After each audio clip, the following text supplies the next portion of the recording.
سورۃ الکہف بسم اللہ الرحمن الرحیم الحمد للہ الذی انزل علی عبدہ الکتاب ولم یجعل لہ عوجا۔ یہ پوائنٹ میں نوٹ کرا چکا ہوں کہ آخری آیت کیا تھی؟ قل الحمد للہ، کہو قل حمد اللہ کے لیے ہے۔ یہ آخری آیت تھی سورہ بنی اسرائیل کی، اور سورہ کہف کی آیت شروع ہو رہی ہے الحمد للہ الذی، گویا کہ اس حکم کی تعمیل جو ہے اس سے آغاز ہو رہا ہے اس سورہ مبارکہ کا۔ اس کو میں نے کہا تھا یہ انٹر لاکڈ ہیں دونوں صورتیں جو ہیں، جیسے آتا ہے تورات میں کہ حضرت یعقوب اپنے بھائی عیسو کی ایڑیاں پکڑے ہوئے تولد ہوئے، یہ جڑواں پیدا ہوئے تو دو بھائی عیسو اور یعقوب۔ عیسو بڑے تھے، یعنی بڑے اس معنی میں جو بھی ہوتے ہیں جڑواں، ان میں جو پہلے جس کی ولادت ہو جائے وہ بڑا ہوتا ہے، چاہے 2 منٹ کا فرق ہو 5 منٹ کا فرق ہو۔ تو اس کی ولادت کے بعد پھر حضرت یعقوب کو عقب کہتے پیچھے کو، پیچھے آنے والا یعقوب، اس لیے ان کا نام پڑ گیا ہے کہ یہ پچھلا ہے۔ جو پہلا تھا وہ عیسو تھا، عیسو کے بارے میں کچھ معلوم نہیں، ان کی اولاد وغیرہ کدھر گئی، بہرحال وہ ایک علیحدہ بحث ہے۔ تو اسی طریقے سے یہ سورہ کہف جو ہے گویا کہ سورہ بنی اسرائیل کی ایڑیاں پکڑے ہوئے قرآن مجید میں وارد ہو رہی ہے۔ اس میں آپ دیکھیے الحمدللہ الذی انزل علی عبدہ، وہی اللہ تعالیٰ نے اللہ کے اپنے رسول کی جو نسبت ہے اس کو عبد کے نمایاں کیا ہے، کتاب نازل کی ولم یجعل لہ عوجا، اور اس میں کوئی کجی نہیں رکھی، قیما، سیدھی، ٹھیک ٹھیک، روشن، مبین، لینذر بأسا شدیدا۔ اب یہ ہے لفظ جو بہت زیادہ غور کرنے کے قابل ہے۔ اس کتاب کے حضور پر نزول کے مقاصد میں سے ایک یہ بھی ہے خبردار کر دیں ایک بہت بڑی آفت سے۔ ویسے باسن جب واحد آتا ہے تو عام طور پر اس کے معنی جنگ ہوتے ہیں، جب جمع میں آتا ہے تو سختی، مصیبت، بھوک، فاقہ، یہ سارے بأسا۔ آیت البر میں بھی ہم نے پڑھا والصابرین فی البأساء والضراء وحین البأس۔ باسا جب جمع میں آیا ہے تو فقر و فاقہ، تکلیف، مصیبت، اور حین الباس جنگ کے وقت۔ تو ان دونوں کو ذہن میں رکھیے، بہت بڑی آفت، بہت بڑی آفت، بہت بڑی آفت ایک تو ہے دجالی فتنے کی، دجال المسیح الدجال جو آنے والا ہے، جس کے بارے میں حدیث میں آتا ہے کہ کوئی نبی اور رسول ایسا نہیں گزرا جس نے اپنی قوم کو دجال کے فتنے سے آگاہ نہ کیا ہو، اور پوری انسانی تاریخ میں دجال کے فتنے سے بڑا کوئی فتنہ نہیں، اور وہ ہر بندہ مومن کے امتحان کے لیے کڑا ترین جو ہے مرحلہ آ جائے گا، سخت ترین امتحان اس کا لیا جائے گا۔ تو یہ جو سختی ہے اس کی خبر دیتے ہوئے یہ سورہ مبارکہ نازل ہو رہی ہے، اور خاص طور پر اسے باسن اگر جنگ کے معنی میں لیں تو الملحمۃ العظمیٰ، کتاب الملاحم، جو کہ آپ دیکھیں گے احادیث کی کتابوں میں پورا باب ہے کتاب الملاحم، اور اس کا تعلق بھی دجال کے ساتھ ہے، کیونکہ پھر دجال ہی کو قتل کریں گے حضرت مسیح علیہ السلام نازل ہو کر۔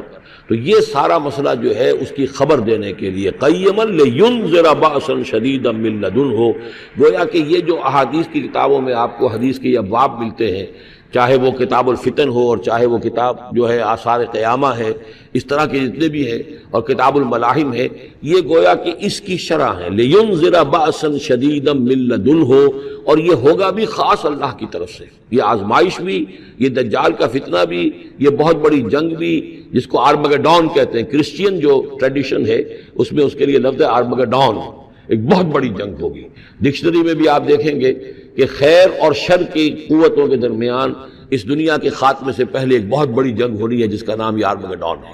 لینذر بأسا شدیدا من لدنہ ویبشر المؤمنین الذین یعملون الصالحات، اور تاکہ بشارت دے وہ ان اہل ایمان کو جو نیک عمل کرتے ہوں، ان لہم اجرا حسنا، کہ ان کے لیے ہوگا بہت اچھا بدلہ، ماکثین فیہ ابدا، اور وہ اس میں رہیں گے ہمیشہ ہمیشہ۔ یہ جو دجالی فتنہ ہے اس کے ساتھ ایک خاص مناسبت ہے سورہ مبارکہ کی۔ احادیث میں آتا ہے کہ دجالی فتنے کے اثرات سے بچنے کے لیے اس سورہ مبارکہ سے ذہنی اور قلبی رشتہ مفید ہے، اس کی تلاوت کرتے رہنا، خاص طور پر جمعے کے روز پوری سورہ کہف، ورنہ یہ کہ کم سے کم اس کی ابتدائی اور آخری آیات ان کی بڑی اہمیت ہے۔ دجالی فتنہ اصل میں کیا ہے سمجھ لیجئے کہ ایک تو ہے دجالی فتنہ بالعموم، دجل کہتے ہیں فریب کو، جیسے کہ کوئی نبی نہیں ہے وہ اس نے فریبی لبادہ اوڑھ لیا، نبوت کا دعویٰ کر رہا ہے، وہ دجال ہے۔ تو اس طرح کی تو حضور نے فرمایا ہے کہ 30 دجال پیدا ہوں گے، انہی میں سے ایک ہمارے زمانے کے اندر جو ہے یہ غلام احمد قادیانی بھی تھا، وہ دجال تھا، جس نے کہ اعلان کیا کہ میں نبی ہوں جبکہ وہ نبی نہیں تھا۔ تو فریبی بنا ہوا جس نے کہ ملمہ اپنے اوپر چڑھایا ہوا ہے۔ اسی طریقے سے دجالی فتنہ یہ جو ہے اس پوری دنیا میں اس وقت جو فتنہ ہے وہ یہ ہے کہ مادہ پرستی کا اتنا غلبہ ہو چکا ہے ذہنوں کے اوپر، افکار کے اوپر، لوگوں کے نظریات کے اوپر، لوگوں کے اخلاق کے اوپر، لوگوں کے اقدار جو ہیں، ویلیوز جو ہیں اس کے اوپر، کہ وہ آخرت کو بالکل بھول گئے، اللہ کو بھول گئے، اسباب کے اندر گم ہے، مسبب الاسباب سے ذہول ہو گیا، دنیا ہی دنیا ہے، آخرت کو بھولے ہوئے ہیں، مادہ ہی مادہ ہے، روح سے کوئی سروکار ہی نہیں۔ یہ ہے بالعموم جس کا نام دجالی فتنہ ہے، کہ حقیقت کے اوپر پردہ پڑا ہوا ہے، آخرت پر دنیا کا پردہ پڑا ہوا ہے۔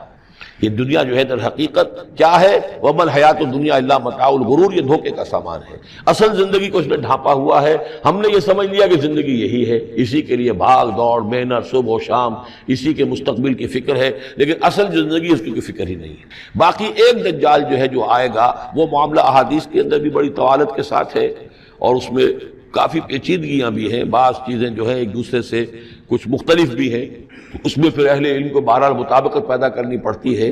میں نے جہاں تک اپنی کوشش کی ایک رائے تک میں پہنچا ہوں، لیکن ابھی میں اسے بیان نہیں کر رہا ہوں۔ بہرحال دجالی فتنے کی خبریں موجود ہیں بہت شدت کے ساتھ، اور اس صورت کا پڑھنا جو ہے اس میں بہت مفید ہے۔ اس صورت کے مضامین کا دجالی فتنہ بالعموم سے کیا تعلق ہے، وہ تو اس ہم دورہ ترجمہ دوران کے اس کے دوران بھی آپ کو معلوم ہو جائے گا، لیکن اس کے جو خاص بڑے مباحث ہیں، خاص طور پر یہ کہ ایک ہمارے بہت بڑے عالم گزرے ہندوستان میں اس صدی کے آغاز میں، مولانا مناظر حسن گیلانی، انہوں نے اس میں باقاعدہ کتاب لکھی ہے، آپ کو مل جائے گی بازار میں بھی، اصحاب کہف کے جو کا معاملہ سورہ کہف کے مباحث ہیں ان کے۔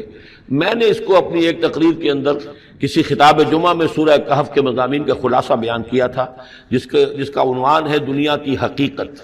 ظاہر بات ہے تفاصیل زیادہ جو ہیں وہ میرے لیے ممکن نہیں ہے کہ اس دورہ ترجمہ کے دوران بیان کر سکوں۔ وَيُنذِرَ الَّذِينَ قَالُوا اتَّخَذَ اللَّهُ وَلَدًا، اور خبردار کر دے ان لوگوں کو جنہوں نے کہا کہ اللہ نے بیٹا بنایا۔ یہ ساری دجالیت جو ہے اس کی جڑ کیا ہے؟ مسیحیت، جو موجودہ مسیحیت ہے، جو حقیقت میں مسیحیت نہیں ہے، پالزم ہے، جس کی بنیاد تثلیث پر ہے کہ اللہ کا بیٹا بنا دیا حضرت مسیح علیہ السلام کو، اور انہیں کفارہ بنا دیا تمام جو بھی مان لے ان کو ان کے گناہوں کا، پیش کی معافی ہے ان کے گناہوں کی جو حضرت مسیح پر ایمان لے آئے، اور نمبر 3 شریعت ساقط کر دی، اور نمبر 4 سارا اختیار جو ہے وہ پوپ کے ہاتھ میں دے دیا گیا کہ تم جو چاہو جس چیز کو چاہو حلال کرو، جس چیز کو چاہو حرام کر دو۔ ان چیزوں نے مل کر نفس مذہب کو اس قدر قابل نفرت شے بنا دیا کہ یورپ کے عوام کے اندر مذہب کے خلاف شدید نفرت پیدا ہو گئی۔ چنانچہ اس کے بعد جب مسلمانوں کے زیر اثر وہاں پر علم پھیلا ہے، ہسپانیہ کی یونیورسٹیوں سے علوم اور فنون جو ہیں، یہ فرانس اور اٹلی اور جرمنی کے نوجوان آتے تھے، اور وہاں آ کر وہ قرطبہ اور غرناطہ اور طلیطلہ کی یونیورسٹیوں سے پڑھ کر جاتے تھے، تو ان کے زیر اثر جو ایک ریفرمیشن شروع ہوئی، اصلاح مذہب، اور ایک رینائسنس، تحریک احیاء العلوم، وہ جو اصل تو تحریک تھی اس بات کی کہ انسان علم کی طرف دوبارہ رجوع کرے، لیکن یہ کہ وہ علم جب آگے بڑھا ہے تو وہاں پہ عیسائیت کے خلاف جو رد عمل تھا اس کی وجہ سے اس میں مذہب کی دشمنی جو ہے اس تحریک کے اندر خود بخود شامل ہو گئی۔ تو مذہب سے بیزاری، روحانیت کا انکار، آخرت سے بالکل بے پرواہی اور اس کا بھی انکار، اور خدا ہے یا نہیں ہے اس سے کوئی سروکار نہیں، یہ جو اس تہذیب کے اصل میں اثرات بنے ہیں سارے، یہ اسی غلطیوں کا یہ اثرات ہیں، نتائج ہیں کہ جو عیسائی مذہب کے اندر جو یہ تحریفات کر کے جو غلطیاں کی گئی ہیں، اس کو یہاں کہا گیا ہے کہ ان لوگوں نے کہ جنہوں نے یہ عقیدہ ایجاد کیا، ما لہم بہ من علم، ان کے پاس اس کے لیے کوئی علمی سند نہیں ہے، ولا لآبائہم، نہ ان کے آباء و اجداد کے پاس کوئی سند تھی، کبرت کلمۃ تخرج من افواہہم، بہت بڑی بات ہے جو ان کے منہ سے نکل رہی ہے، بہت بڑی گستاخی ہے جو یہ اللہ تعالیٰ کی شان میں کر رہے ہیں، ان یقولون الا کذبا، یہ نہیں کہہ رہے مگر جھوٹ، سراسر سیدھا سفید جھوٹ بول رہے ہیں، فلعلک باخع نفسک علی آثارہم، تو اے نبی شاید کہ آپ اپنے آپ کو ہلاک کر لیں گے ان کے جو اثرات پڑنے والے ہیں، عیسائیت کے اس غلط عقیدے کے جو نتائج برآمد ہوئے ہیں، جب یہ نتائج ظاہر ہوں گے تو وہ اتنے سنگین ہوں گے، فلعلک باخع نفسک، کہ ان کے احساس سے اور ان کے ادراک سے شاید کہ آپ اپنے صدمے سے اپنے آپ کو ہلاک کر لیں، ان لم یؤمنوا بہذا الحدیث اسفا، اگر یہ لوگ اس حدیث پر، اس قرآن پر، یہ بات جو بتائی جا رہی اس پر ایمان نہ لائے، اس پر ایمان نہ لائے، اپنے اس غلط عقیدے پر قائم رہے، اس غلط مذہب کو انہوں نے برقرار رکھا، تو اس کا جو رد عمل ہوگا نوع انسانی پر، اور اس سے تاریخ انسانی اور انسانی ثقافت جس غلط رخ پر پڑے گی، جو دجالیت کا فتنہ اسے جنم لے گا، ان تمام چیزوں کے اثرات سے شاید آپ کو اتنا صدمہ ہو کہ فَلَعَلَّكَ بَاخِعٌ نَفْسَكَ عَلَىٰ آثَارِهِمْ إِن لَّمْ يُؤْمِنُوا بِهَٰذَا الْحَدِيثِ أَسَفًا إِنَّا جَعَلْنَا مَا عَلَى الْأَرْضِ زِينَةً لَّهَا، ہم نے زمین کے اوپر جو کچھ ہے اسے اس کا گہنا بنا دیا ہے، بناؤ سنگھار بنا دیا ہے، زینت بنا دیا ہے۔ یہ آپ نوٹ کر لیجئے، لفظ زینت اور زمین میں اس کی زیبائش اور آرائش، یہ اس سورہ مبارکہ کا عمود ہے، یعنی اس کو اتنا کھبا دیا ہے نگاہوں میں اللہ نے کہ آخرت سے خود بخود انسان غافل ہو جاتا ہے۔ یہ پردہ پڑ گیا ہے، چمک دمک ہے، یہ کاریں ہیں، یہ بلڈنگیں ہیں، یہ کوٹھیاں ہیں، یہ عالیشان عمارتیں ہیں، یہ کیا کچھ اس کی جو یوں سمجھیے پومپ اینڈ شو جو ہے اس وقت دنیا کا، اور ظاہر بات ہے امریکہ میں جا کر دیکھیے تو جو کچھ یہاں دیکھ رہے ہیں اس سے 10 گنا 100 گنا 1000 گنا آپ کو نظر آئے گا، عقلیں دنگ ہو جاتی ہیں۔ نتیجہ کیا نکلتا ہے کہ انسان یہ سمجھتا ہے کہ اصل شے یہی مادہ ہی ہے، اصل ہدایت پہ یہی لوگ ہیں، یہی لوگ ہیں صحیح معنی میں کہ جنہوں نے واقعتاً علم حاصل کیا ہے، لہذا ان کی غلط تہذیب، ان کا غلط تمدن، ان کے تمام غلط ثقافت کے معاملات کے بھی ہم اسی طریقے سے پیروی کر رہے ہیں۔ یہ سارا مسئلہ جو ہے وہ اس لیے ہے کہ یہ چمک دمک دنیا کی جو زیبائش اور آرائش، اس سے ہم متاثر ہیں۔ انا جعلنا ما علی الارض زینۃ اللہ، جو کچھ زمین کے اوپر ہے اسے ہم نے اسے اس کے لیے بناؤ سنگھار بنا دیا، لنبلوہم، تاکہ ہم آزمائیں ان کو، ایہم احسن عملا، کون ہے ان میں سے اچھے عمل کرنے والا۔ یعنی اب یوں دیکھیے وہ شعر جو ایک ہے، اگرچہ ذرا تھوڑا سا شان باری تعالیٰ کے اعتبار سے تو شاید اتنا مناسب نہ ہو، لیکن یہ کہ مفہوم کو ادا کرتا ہے کہ رخ روشن کے آگے شمع رکھ کر وہ یہ کہتے ہیں ادھر آتا ہے دیکھیں یا ادھر پروانہ جاتا ہے۔ ایک طرف ذات باری تعالیٰ ہے اور ایک طرف یہ دنیا ہے، اس کی چمک دمک ہے۔ اب یہ پروانہ جو ہے یہ انسان، اس کا امتحان ہے، آیا یہ اللہ اور آخرت کی طرف جا رہا ہے یا دنیا کی طرف اور دنیا کی زیبائش اور آرائش کی طرف جا رہا ہے۔ جو زیبائش اور آرائش کی طرف چلا گیا وہ گیا، وہ تباہ و برباد ہو گیا، فقط خسر خسرانا مبین۔ اور جس نے اس دنیا کی زیبائش اور آرائش اس سے منہ موڑ کر وہ جو حقیقت جو اصل حسن ازلی ہے اللہ تعالیٰ کا، اور اس کا جو جلال اور کمال ہے، اور جو آخرت کی نعمتیں ہیں ان کو اختیار کر لیا، وہ کامیاب ہو گیا۔ تو امتحان اتنا ہی ہے کہ رخ روشن کے آگے شمع رکھ کر وہ یہ کہتے ہیں ادھر جاتا ہے دیکھیں یا ادھر پروانہ آتا ہے۔ وَإِنَّا لَجَاعِلُونَ مَا عَلَيْهَا صَعِيدًا جُرُزًا، اور یہ کہ جو کچھ بھی اس پر ہے ہم ایک وقت آئے گا کہ اس کو بنا کر رکھ دیں گے جیسے کہ میدان جس میں سے کہ فصل کاٹ لی گئی ہو۔ جب قیامت ہوگی کیا ہوگا یہاں پر اسی زمین کو، نہ یہاں پہ کوئی وہ پہاڑ رہ جائیں گے کوٹ کوٹ کر چپٹی کر دی جائے گی، نہ یہ آپ کے پاس جو ہیں وہ اسکائی اسکریپرز رہ جائیں گے، نہ یہ اعلیٰ شان عمارتیں ہوں گی، کچھ نہیں ہوگا۔ یہ سب برابر ہوگا جیسے کہ کسی کھیت کے اندر فصل کاٹ دی جاتی ہے تو اب وہ پڑا ہوتا ہے ویران۔ وَإِنَّا لَجَاعِلُونَ مَا عَلَيْهَا صَعِيدًا جُرُزًا، ہم اسے کر کے چھوڑیں گے ایسا کھیت کہ جہاں پر چورا پڑا ہوا ہو، صرف بچا کھچا جو ہے وہ اس کا توڑی کا، اور کچھ نہ ہو۔ ام حسبت ان اصحاب الکہف والرقیم کانوا من آیاتنا عجبا، اب یہاں سے اصحاب کہف کی بات شروع ہو رہی ہے، کیونکہ پوچھوایا تھا یہودیوں نے اصحاب کہف کون تھے۔ کیا تم سمجھتے ہو کہ اصحاب الکہف والرقیم، رقیم جو ہے ان کی تختی تھی ایک جس کے اوپر ان کے حالات لکھ کر، جو ان کے ایک جو کہف تھی ان کی غار جو تھی اس کے اوپر لگا دی گئی تھی، تو انہیں اصحاب الکہف بھی کہتے ہیں، اصحاب الرقیم بھی کہتے ہیں، یہ دونوں انہیں ایک ہی گروہ کے نام ہیں۔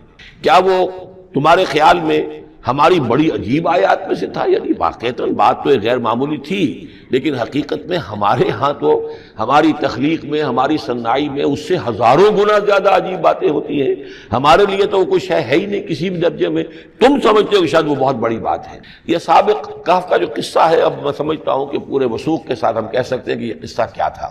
دیکھیے جب حضرت مسیح علیہ السلام آئے ہیں تو یہ پورا علاقہ جو ہے فلسطین کا، اور یہاں پہ جو آپ نے تبلیغ کی ہے، تو یہ اس وقت رومن امپائر کا ایک حصہ تھا۔ اگرچہ مقامی طور پر ایک لوکل بادشاہ جو تھا یہودی وہاں پر حکومت کر رہا تھا، لیکن وہ پپٹ تھا، اصل میں تو حکومت جو تھی رومیوں کی، جو رومی تھے بت پرست۔ اور اس کے بعد چونکہ انہوں نے بغاوت کی، حضرت مسیح تو اٹھا لیے گئے سن 30 عیسوی کے آس پاس یا 33 عیسوی کے آس پاس، لیکن اس کے بعد جو ہے ان یہودیوں نے بغاوت کی رومیوں کے خلاف، جس کے نتیجے میں سن 70 عیسوی میں ٹائٹس رومی نے تو ان کی حکومت بھی ختم کی اور بیت المقدس کو برباد کیا، یروشلم کو تباہ کیا، 1,33,000 یہودیوں کو قتل کیا اور ان کو بھیج دیا، نکال دیا وہاں سے باہر۔ اس وقت کا معاملہ یہ ہے کہ اب کوئی اکے دکے جو بھی رہ جاتے تھے یہاں پر، کوئی یہودی یا عیسائی، یہودیوں کو تو نکال دیا، عیسائی رہ گئے، لیکن عیسائیوں پر بھی بہت ظلم ہوتا تھا۔ یہ موحد تھے، حضرت عیسیٰ کے ماننے والے، وہ بت پرست تھے۔ تو اس زمانے میں کہیں بادشاہ کوئی تھا، ڈیسیس یا دقیانوس جس کو کہتے ہیں، اس کے زمانے میں کچھ جو عیسائی تھے حضرت عیسیٰ پر ایمان رکھنے، آج کے عیسائیوں پر قیاس نہ کیجیے، جو نصارہ تھے حضرت عیسیٰ کو ماننے والے جو موحدین تھے، ان میں سے کچھ نوجوانوں کی پیشی ہوئی بادشاہ کے دربار میں۔ انہوں نے کہا کہ تم اپنے نئے دین سے اگر باز نہیں آؤ گے، اتنے دن کی مہلت تمہیں دی جا رہی ہے تو تمہیں سولی چڑھا دیا جائے گا، بس مہلت دی جا رہی ہے، جاؤ غور کر لو، سوچو۔ ان لوگوں نے آ کر سوچا کہ اب نہ تو ہمارے لیے یہ ممکن ہے کہ ہم مقابلہ کر سکیں، چلو کسی غار میں چھپ جاتے ہیں، دیکھیں اللہ تعالیٰ کیا کرتا ہے ہمارے لیے۔ وہ ایک غار میں جا کر چھپے ہیں، اور غار میں جا کر چھپے ہیں تو اللہ نے انہیں وہاں پر سلا دیا، موت تاری نہیں کہ سلا دیا۔ اللہ کروٹ بھی بدلواتا رہا، ان کے لیے سارا کچھ بندوبست کیا، اللہ کی قدرت میں تھا۔ حضرت عزیر کو 100 برس کے لیے مار دیا تھا، موت کے بعد ان کو دوبارہ زندہ کر دیا۔ لیکن یہ کہ ان کا معاملہ یہ ہے کہ ان کو وہاں پر جو ہے تقریباً 300 برس یہ وہاں پر پڑے رہے اس غار کے اندر۔ غار کی شکل کچھ خاص ایسی تھی کہ ادھر آنا جانا لوگوں کا تھا ہی نہیں، اور یہ ہے جو موجودہ ترکی کے علاقے میں شہر ایفسس ہے، اس کے آس پاس ہیں اس طرح کے غار، جیسے ایجنٹا کے غار ہندوستان کے مشہور ہیں، ایسے ہی وہاں بھی غاروں کا سلسلہ ہے، اور ہیں بھی وہ ایسے کہ ان کے دہانے جو ہیں وہ ہے شمال کی جانب، تو دھوپ ان میں براہ راست نہیں جاتی، صرف یہ کہ ریفلیکٹڈ لائٹ تو آتی ہے لیکن یہ کہ براہ راست دھوپ نہیں جاتی، تو ایک طرح کا اندھیرا سا اس کے اندر، ٹوائی لائٹ جسے آپ کہہ لیں، وہ رہتا ہے سارا دن۔ وہاں پر یہ 300 برس تک سوتے رہے۔ اس 300 برس کے عرصے میں یہ ہوا کہ رومن امپائر جو ہے اس نے خود عیسائیت اختیار کر لی۔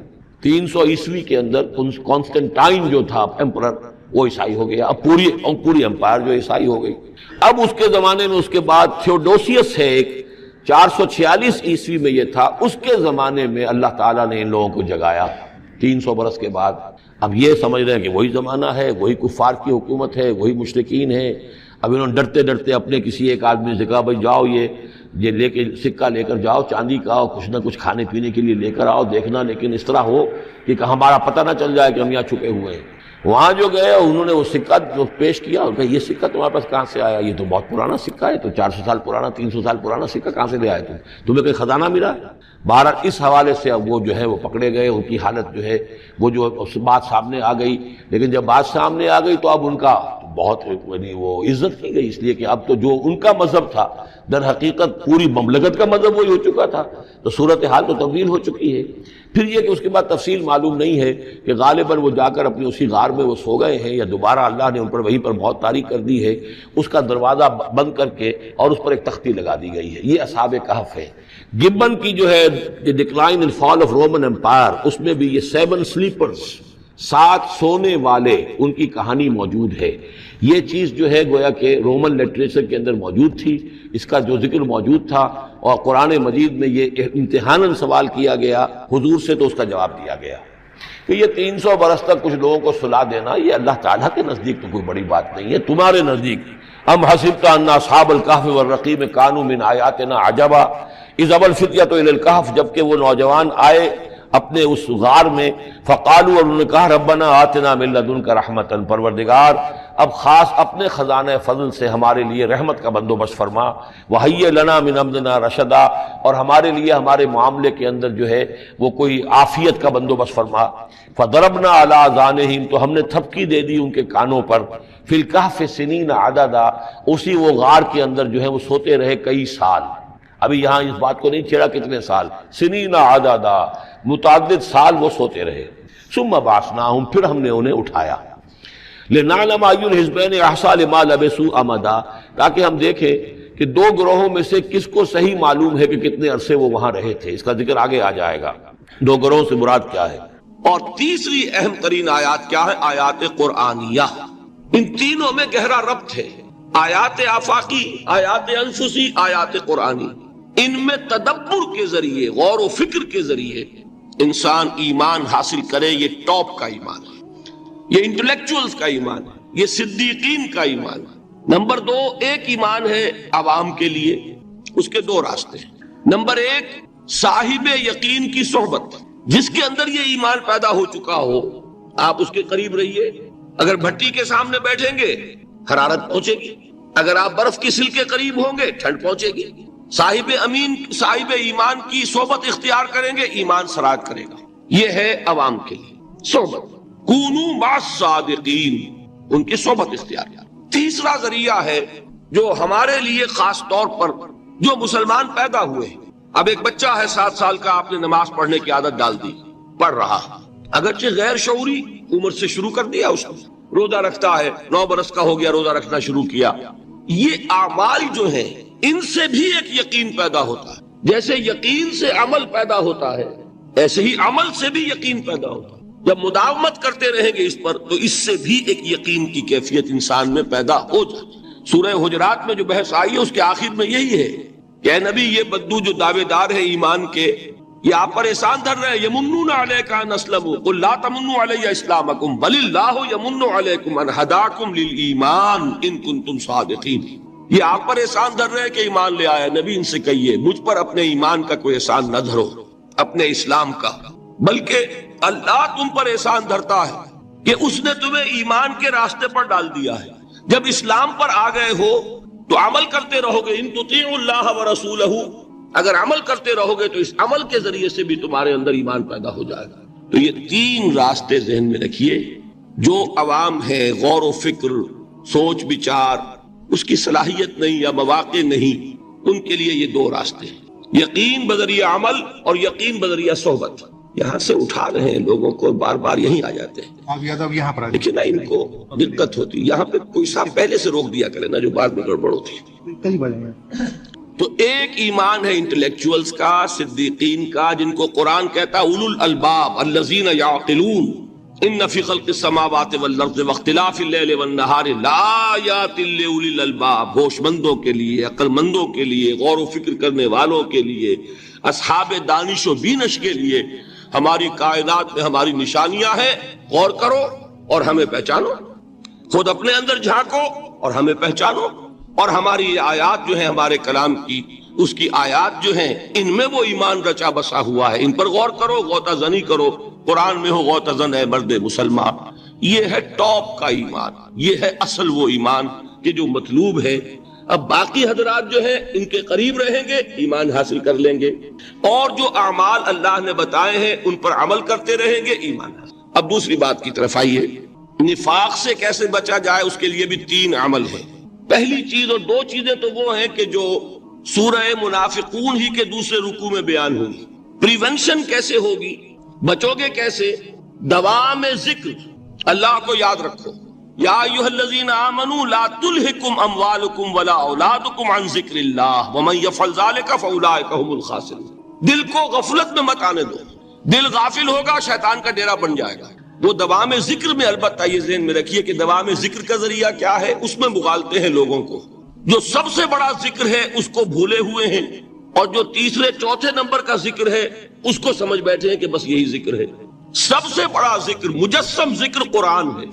الذکر انا نحن نزلنا الذکر وانا له لحافظون۔ وہ الذکر کون سا ہے؟ قرآن۔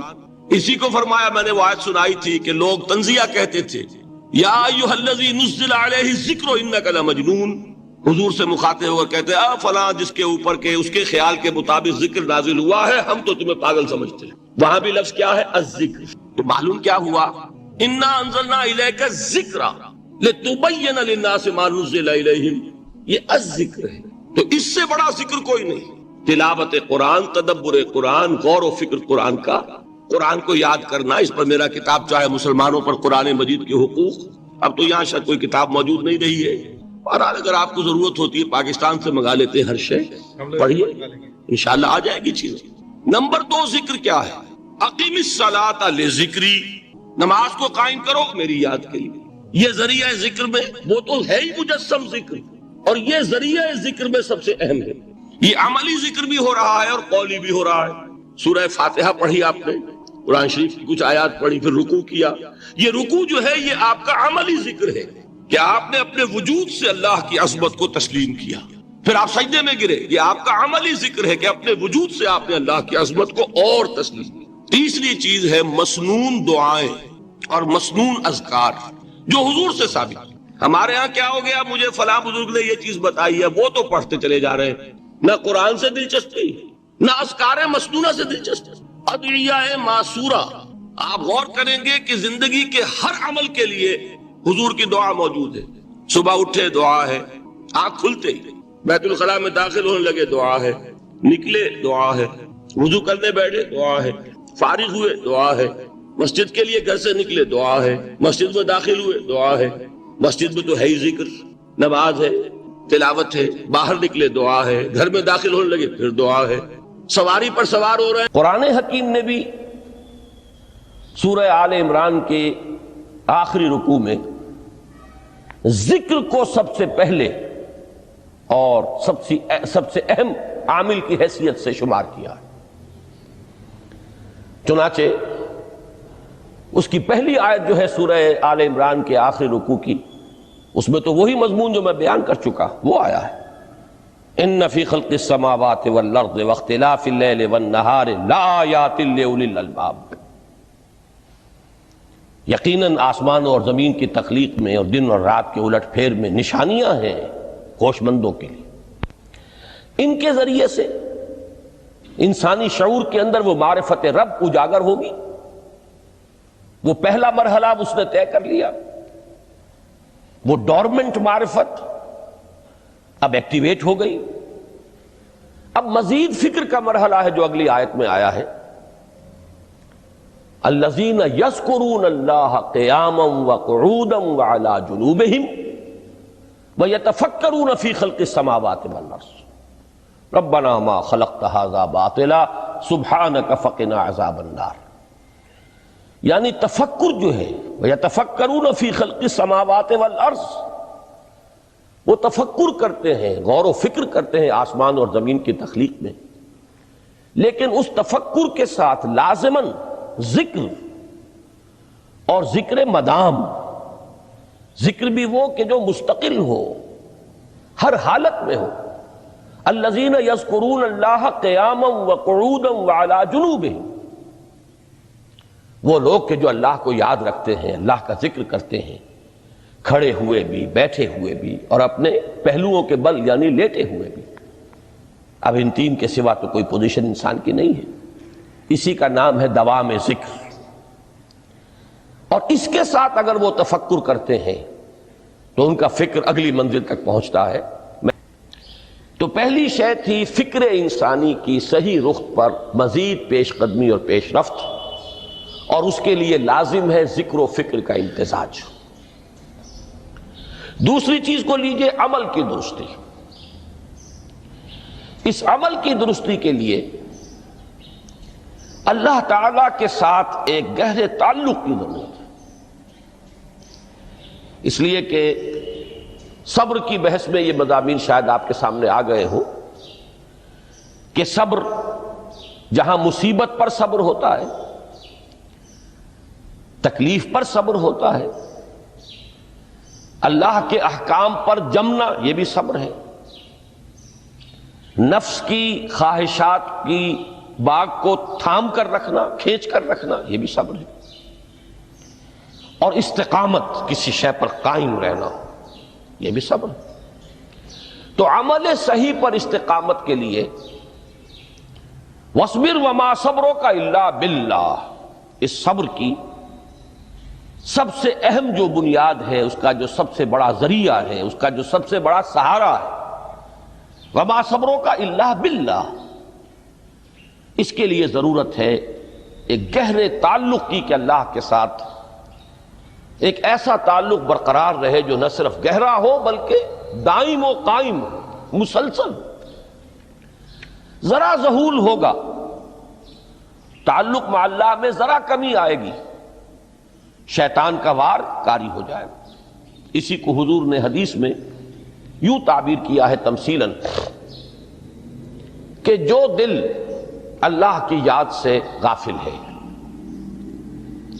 اس پر فارسی کا وہ مقولہ بھی ہے کہ خانہ خالی را دیو میں گیرت، گھر خالی رہے تو جنات اس پر دیو جو ہے آ کر قبضہ جما لیتے ہیں۔ تو خانہ قلب جو ہے اگر یاد خدا بندی سے خالی ہو گیا تو شیطان ابلیس لعین اپنی تھوتھنی ٹکا دیتا ہے، یہ لفظ آتا ہے سور کے منہ کے لیے تھوتنی، جس طرح اس کا نکلا ہوا سا منہ ہوتا ہے آگے، تو یہ لفظ استعمال کیا گیا کہ وہ اپنی تھوتنی انسان کے دل پر جما کر اور پھوکے مارنی شروع کر دیتا ہے۔ تو شیطان کو موقع ہی تب ملتا ہے جب انسان کے تعلق مع اللہ کے اندر کمی ہو، وہ خانہ بالکل خالی ہو گیا ہو یا اتنا ضعیف ہو گیا ہو کہ کل عدم ہو جائے، گویا کہ نہیں۔ تیسری چیز کی طرف آئیے، روحانی ترقی۔ روحانی ترقی کے لیے میں ایک اصطلاح کے سامنے لا رہا ہوں، اس سے مراد کیا ہے؟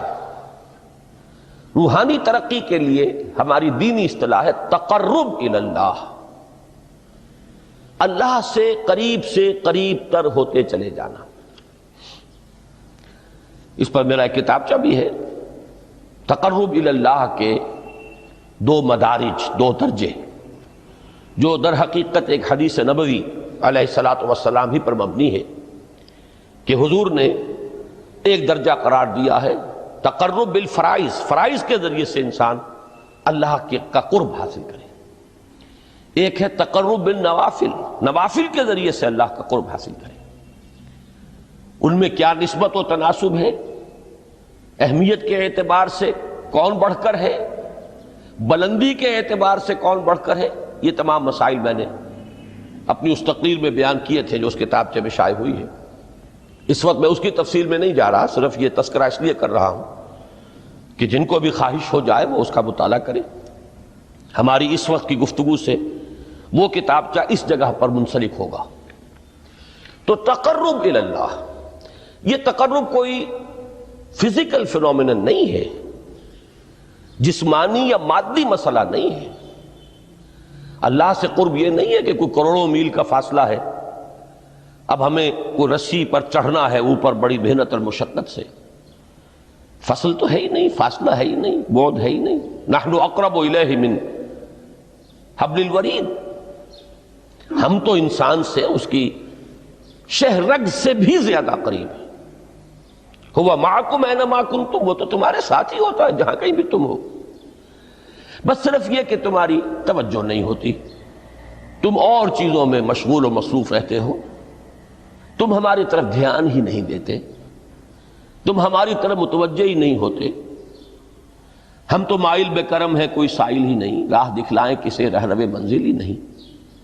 انسان جب متوجہ ہو جاتا ہے اور بڑھتا ہے، آگے پیش قدمی کرتا ہے روحانی اعتبار سے، تو یہ ہے در حقیقت تقرب الی اللہ، اور اسی کو ہم کہیں گے روحانی ترقی۔ اب ان 3 چیزوں کو اگر آپ نے ذہن میں جما لیا، پھر میری بات کی ترتیب اس کو ذہن میں قائم کیجئے۔ ہم چلے کہاں سے؟ کہ دین کے ساتھ اصل مناسبت فلسفے کی نہیں، حکمت کی۔ نمبر 2، حکمت قرآنی کا پہلا اور اہم ترین اور بنیادی مسئلہ معرفت رب کا حصول ہے۔ اس کا نتیجہ شکر خداوندی ہے، اس کا ذریعہ آیات آفاقی، آیات انفسی، اور سب سے بڑھ کر آیات قرآنیہ ہیں جو الذکر ہے، جو تذکرہ ہے، جو ذکرہ ہے۔ لیکن اس پہلے مرحلے کو اگر کوئی انسان بفضل ہی تعالی، اللہ کے فضل و کرم سے طے کر لے، اب اس کے سامنے 3 مسئلے ہیں۔ فکر کی مزید پیش رفت، مزید پیش قدمی صحیح رخ پر، اس کے لیے ذکر اور فکر دونوں کا امتزاج لازمی ہے۔ فقر قرآن اختلاط ذکر و فکر۔ الذین یذکرون اللہ قیاما وقعودا وعلی جنوبہم ویتفکرون فی خلق السماوات والارض۔ دوسری شے عمل کا درست رہنا، نہ افراط و تفریط ہو، عدم توازن ہو، نہ انسان نفس سے مغلوب ہو جائے، نہ انسان جذبات کی رو میں اندھا ہو جائے، نہ انسان ماحول سے مرعوب ہو کر متاثر ہو جائے، صحیح رخ پر اس کا عمل۔ نمبر 3، روحانی ترقی، جو اصل حاصل ہے، جو اصل مقصود ہے۔ نمبر 2 چیز کے لیے تعلق مع اللہ ضروری، نمبر 3 کے لیے تقرب الی اللہ ضروری۔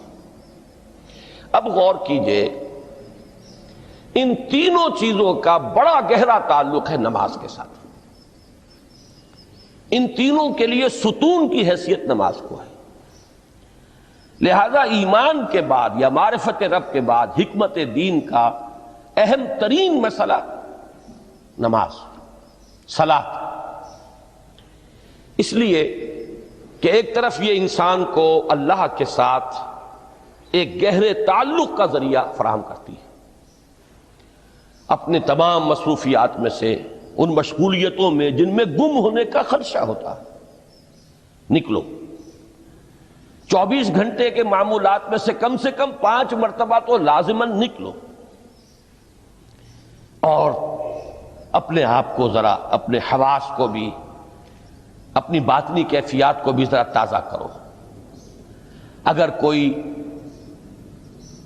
گندگی، نجاست، کسی طرح کی ناپاکی کا کوئی معاملہ ہے، طہارت حاصل کرو.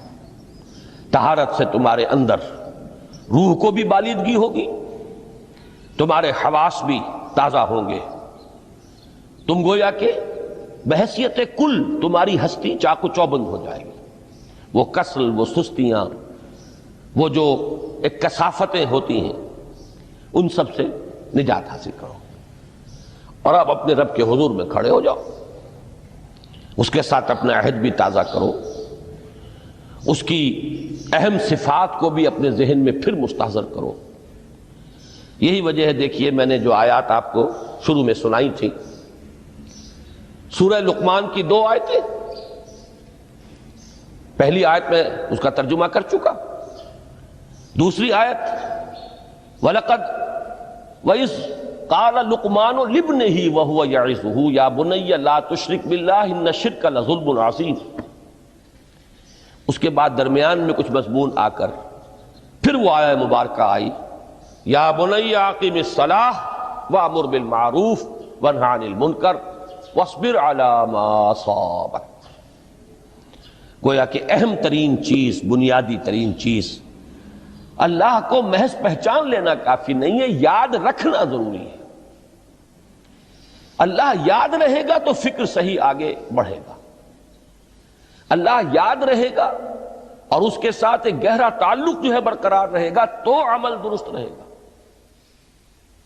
بالکل یہی بات سورہ طٰہٰ میں جو پہلی وحی حضرت موسیٰ علیہ السلام پر ہوئی، اور پہلا مخاطبہ ہے، چونکہ حضرت موسیٰ کو یہ انبیاء کرام کے مقدس گروہ میں ایک امتیازی حیثیت حاصل ہے کہ ان سے براہ راست گفتگو ہوئی ہے، اگرچہ صرف ایک پردہ تھا، اوٹ من ورائے حجاب گفتگو ہوئی ہے، لیکن یہ کہ کوئی فرشتے کا درمیانی جو ہے وہ لنک نہیں تھا. براہ راست اللہ تعالیٰ نے حضرت موسیٰ علیہ السلام سے کلام فرمایا. کلم اللہ موسیٰ تکلیما. موسیٰ سے تو اللہ نے کلام فرمایا جیسے کہ کلام کیا جاتا ہے. تو پہلا مخاطبہ ہے، یہ پہلا مکالمہ ہے، پہلی وحی کہیے.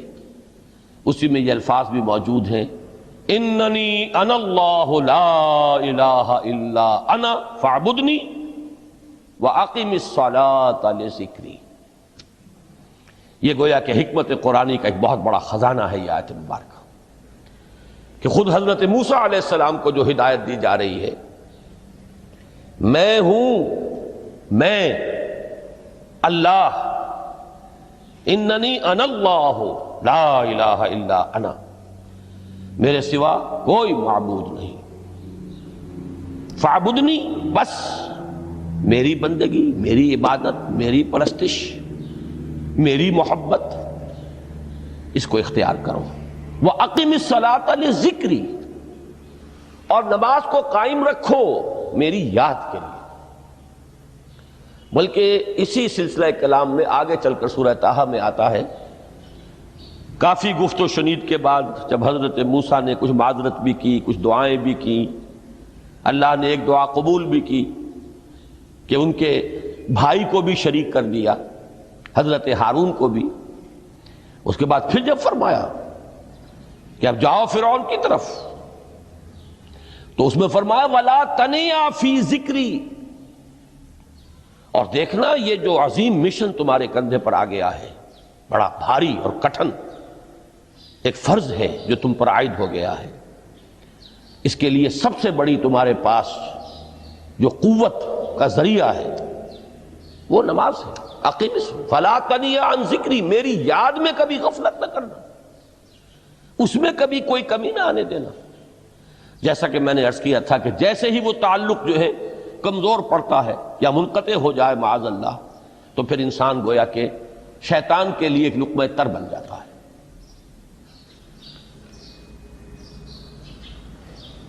اب آپ غور کیجئے، تیسری شے تقرب الی اللہ،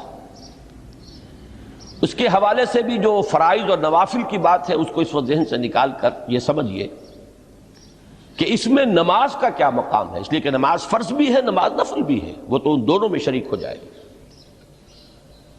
اب اس کو لفظ صلاۃ کے حوالے سے آپ ان دونوں چیزوں کو سمجھیے۔ صاد لام واو یا یہ چونکہ حروف علت ایک دوسرے سے بدلتے رہتے ہیں، یہ جو مادہ ہے اس کی جو خالص لغوی اصل ہے، جو خالص عربی زبان میں اس کا بنیادی مفہوم ہے، وہ آگ جلانا یا آگ تاپنا یا آگ سینکنا، حرارت حاصل کرنا۔ لہذا بار بار آتا ہے جہنم کے ذکر میں، اسلوہا، اب جلو اس میں، تاپو اس کو، یہ سینکے گی تمہیں۔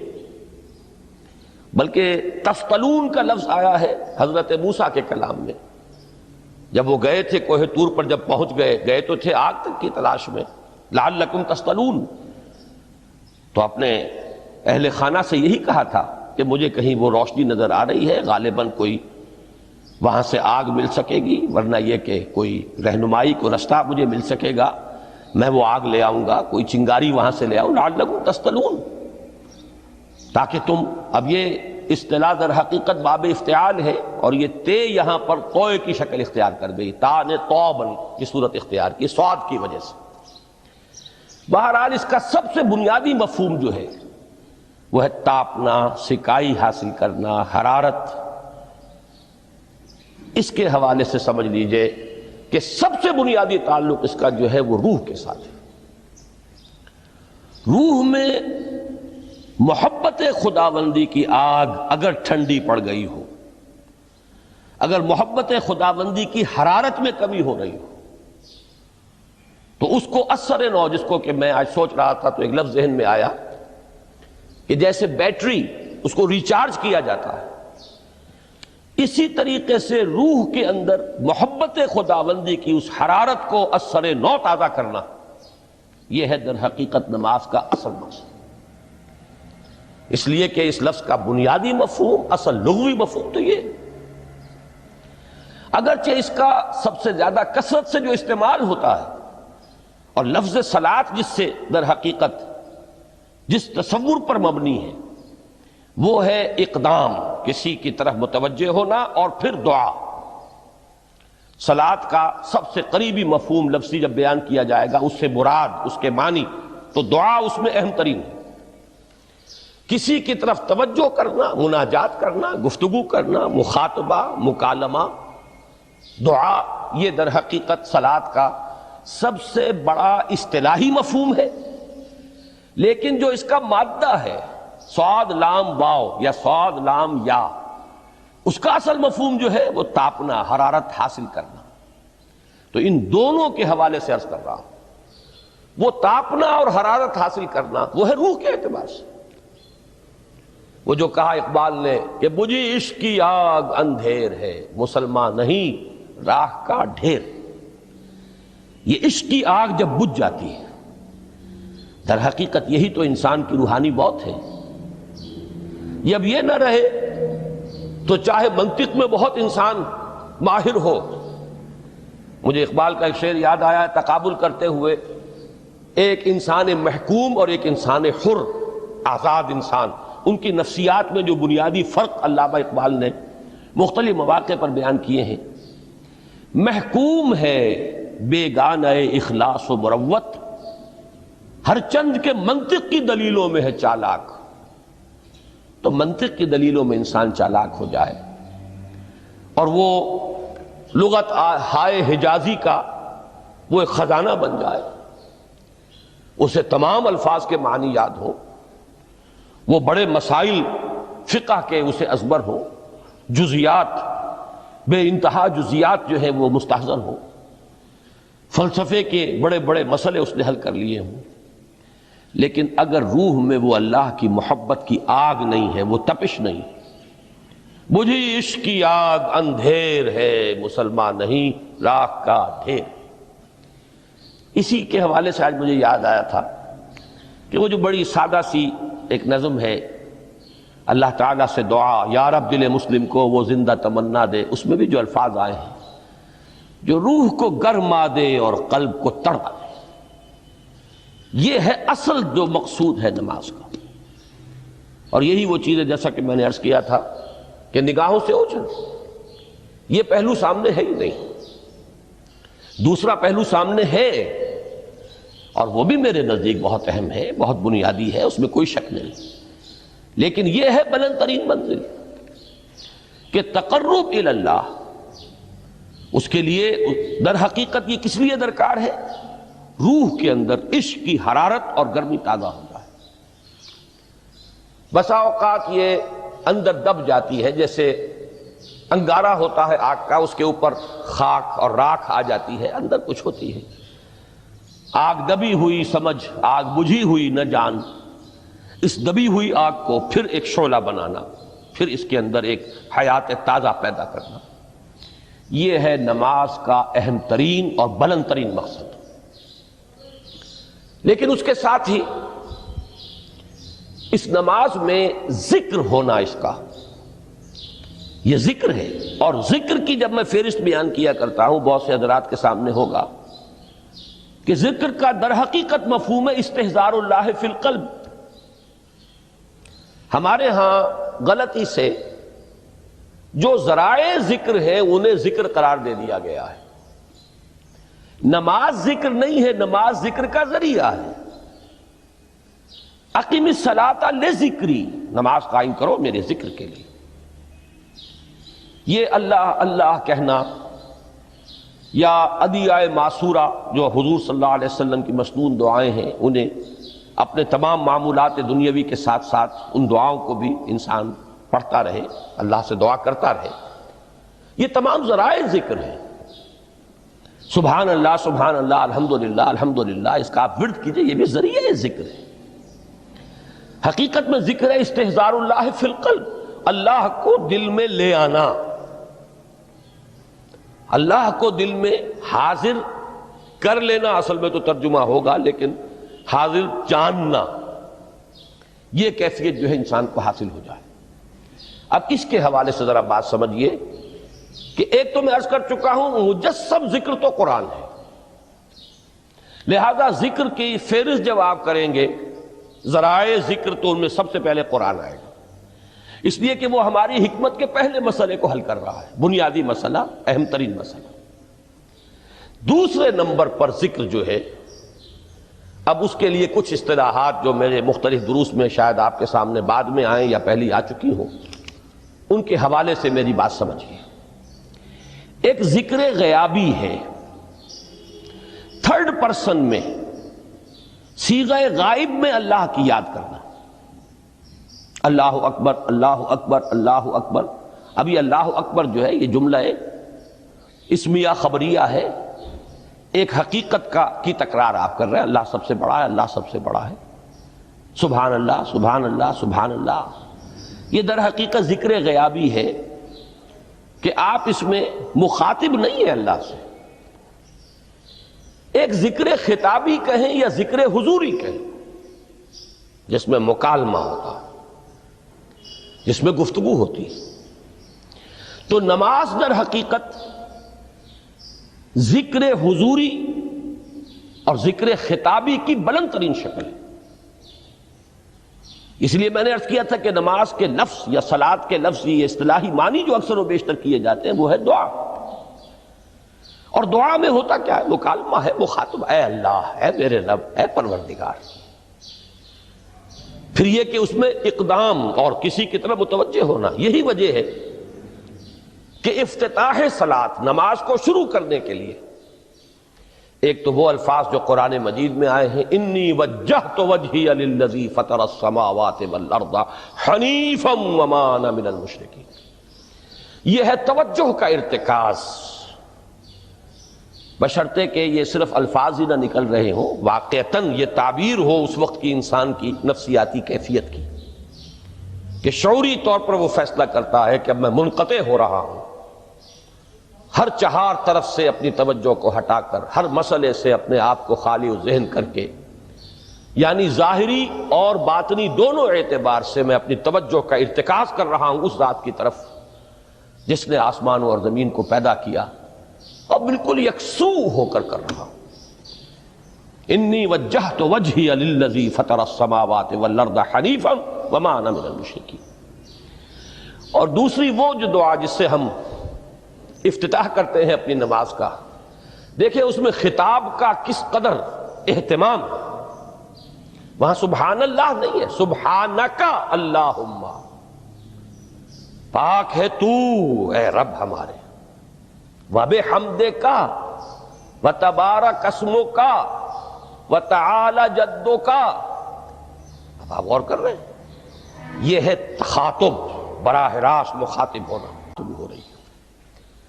تو سب سے پہلی بات تو یہ ہوئی کہ ذکر کی ایک شکل ہے ذکر غیابی، دوسری ذکر حضوری، اور ذکر حضوری یا ذکر خطابی کی بلند ترین منزل، بلند ترین اس کا ذریعہ نماز. اس کو ایک پہلو سے اور سمجھ لیجئے. سورہ فاتحہ جب پھر ہم پڑھتے ہیں جسے الصلاۃ کہا گیا ہے، جو لب لباب ہے، خلاصہ ہے، اس میں پھر تدریجاً غیاب سے حضور کی طرف پیش قدمی ہوتی ہے. الحمدللہ رب العالمین الرحمن الرحیم مالک یوم الدین، یہ ذکر غیابی ہے، اس میں ابھی خطاب نہیں آیا. یہ وہی جملہ اسمیہ ہے، کل تعریف اس اللہ کے لیے ہے جو تمام جہانوں کا پروردگار ہے، مالک ہے، جو رحمان ہے، رحیم ہے، جزا و سزا کے دن کا مختار و مالک ہے. اب یہ غیاب سے حضور کی طرف، ایاک نعبد و ایاک نستعین اہدنا الصراط المستقیم. یہ ہے وہ، اب پہلے ایک معاہدہ ہے، ایک اقرار ہے، اعتراف ہے، وعدہ ہے، اور پھر دعا ہے، استدعا ہے. کہ حضور نے فرمایا، یقول اللہ تعالی، اللہ یہ فرماتا ہے، اسی لیے اس کو حدیث قدسی کہیں گے. قسمت الصلاۃ بینی و بین عبدی نصفین، میں نے نماز کو اپنے اور اپنے بندے کے مابین آدھا آدھا تقسیم کر دیا ہے. اب یہاں تک تو جملہ ہے اللہ کا، یہ ہے حدیث قدسی. اب آگے جو ہے نریشن اس کی جو ہے حضور صلی اللہ علیہ وسلم کی جانب سے ہے، یعنی خبر دے رہے ہیں وہ اللہ کی طرف سے ہی. ویسے تو تمام احادیث ہی گویا کہ ہم سمجھتے ہیں انسپائرڈ تو اللہ کی طرف سے ہی ہے، لیکن یہ کہ جہاں صراحت ہو کہ اللہ کہتا ہے وہ حدیث قدسی ہے. تو یقول اللہ تعالی قسمت الصلاۃ بینی و بین عبدی نصفین، یہاں تک تو حدیث قدسی ہے. اب دوسری عام حدیث ہے، اذا قال العبد الحمد للہ رب العالمین یقول اللہ تعالی حمدنی عبدی. جب بندہ کہتا ہے الحمد للہ رب العالمین، پروردگار کہتا ہے میرے بندے نے میری حمد کی. جب بندہ کہتا ہے الرحمن الرحیم، پروردگار فرماتا ہے ثنا علی عبدی، میرے بندے نے میری ثنا کی، بڑی تعریف کی. جب بندہ کہتا ہے مالک یوم الدین، اللہ فرماتا ہے مجدنی عبدی، میرے بندے نے میری بڑی بزرگی بیان کی ہے، تمجید کی ہے.